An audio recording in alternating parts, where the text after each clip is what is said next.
ça qu'on propose de mettre en avant. Et ces appels d'offres, encore une fois, je le précise parce que ça a une incidence, je pense, sur ceux qui seraient désireux de répondre à ces appels d'offres par la suite. Nous sommes sur une question de connexion au marché, au secteur privé. Ce qui veut dire que dans les ressources humaines qui nous seront proposées, il faut qu'il y ait une réponse sur ce point. C'est clair. C'est un constat qu'on a fait tous ensemble. Donc, de toute façon, je pense que les appels d'offres et les documents d'appel d'offres seront très précis par rapport aux ressources humaines et aux compétences qui sont demandées. Donc, voilà. Donc si ça peut vous rassurer sur la manière dont les gens seront recrutés, ils seront recrutés sur la base d'appels d'offres qui seront publics, sur des cahiers des charges qui seront publics, qui seront co-élaborés avec évidemment nos partenaires médias. Sur la question du Nord, je n'en ai pas parlé dans notre intervention, puisqu'il est entendu que nous venons en appui à des initiatives, qu'elles soient en matière de développement local, donc des associations de ressortissants qui nous sollicitent. Donc si des associations de ressortissants du Nord nous sollicitent, il n'y a aucune discrimination particulière vis-à-vis d'eux, et bien sûr si leurs projets sont de qualité, ils seront appuyés. Et même chose sur des investisseurs éventuels dans la région du Nord. Maintenant, vous savez bien que la situation qui est celle du Nord du Mali ne facilite sans doute pas pour eux un investissement actuellement. C'est un sujet effectivement qui est à prendre en compte et qui limitera de toute façon les initiatives en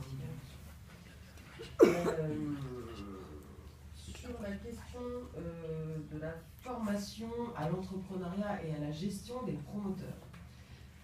Il est évident que les appuis du projet s'adressent à des gens qui sont pour l'instant, qui peuvent à la marge avoir besoin peut-être d'un accompagnement sur ce point, et des formations existent au Mali actuellement, et c'est à nous, et c'est aux opérateurs qui seront présents sur le projet, de faire ce lien et de savoir référer vers l'existant, qui n'est pas toujours mobilisé. Ça a été évoqué aussi sur la question de l'existence du guichet unique, etc. Il y a des moyens qui existent, et qui ne sont pas forcément mobilisés pour l'instant. C'est tout l'enjeu en fait d'avoir des opérateurs au Mali qui soient connectés avec l'ensemble des projets qui se montent, l'ensemble des appuis qui sont offerts, pour pouvoir référer les promoteurs aux meilleurs appuis, aux meilleurs moyens. La formation à la gestion, en tous les cas, de base, n'est pas prévue dans notre projet, parce que c'est pas ce qu'on entend faire. En fait. Donc effectivement, il faudra les trouver par ailleurs, et c'est important. J'ai déjà, je crois, répondu sur la question du lien entre les deux espaces, puisqu'il y aura forcément, et sur la facilité, et sur le dispositif pilote d'accompagnement, un accueil possible en France et souhaitable et prévu. Ces modalités ne sont pas encore clairement définies. Est-ce qu'on fera un accueil unique? Moi, je pense que c'est une bonne chose qui réunirait des compétences à la fois sur la question du développement local et à la fois sur la question de l'appui à l'entrepreneuriat.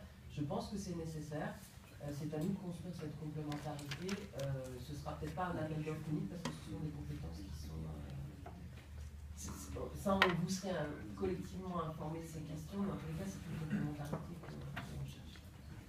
Je pense avoir répondu.